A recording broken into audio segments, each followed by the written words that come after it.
தேர்தலில் வாக்குறுதி கொடுத்த எப்ப செய்த இது வரைக்கும் நீ கொடுத்த தேர்தல் 525 வாக்குறுதி கொடுத்த எத்தனை? 1 இல்ல 2 இல்ல 525 வாக்குறுதி. தொகுதி வேசா வர வாக்குறுதி. விக்கிரவாண்டிக்கு தொகுதிக்கான சில வாக்குறுதி. நான் இந்த 3 வருஷமா கேட்கிறேன். விக்கிரவாண்டில நீங்க ஓட்டு போட்டு போக ஜெயிச்சிட்டாங்க, அது வேற விட்டுருங்க. இடைத்தேர்தல்னாலே அது எப்படி இருக்கும் தெரியாது. இடைத்தேர்தல் தான், அதுதான் நாங்க நிக்கல. இந்த 3 வருஷத்துல உன்னோட தேர்தல் வாக்குறுதியில விக்கிரவாண்டிக்குன்னு சொல்லியிருக்கிற வாக்குறுதி ஏதாவது ஒண்ணு நிறைவேற்றிருக்கிறியா? செய்திருக்கிறியா?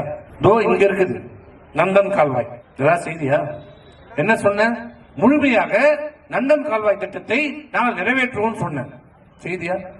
ஆனால் எங்களுடைய ஆட்சியில, அம்மாவுடைய ஆட்சியில, எடப்பாடியார் ஆட்சியில நந்தன் கால்வாயை நிதி ஒதுக்கீடு செய்து அதை புனரமைத்து அதற்கு முதல் முறையாக அம்மாவுடைய ஆட்சியில, எடப்பாடியார் ஆட்சியில் தான் 2025 பனமரப்பேட்டைக்கு தண்ணீரை கொண்டு வந்து சேர்த்த அரசு எடப்பாடியாரோட அரசு. ஆனால் ஆட்சி மாற்றம் ஏற்பட்டது. நீ நிறைவேற்றன்னு சொன்னி நிறைவேற்றிருக்கியா? அந்த பக்கமாவது போய் எட்டி பார்த்திருக்காரு அந்த அமைச்சர் பொன்முடி. அது எங்க இருக்குன்னா தெரியுமா?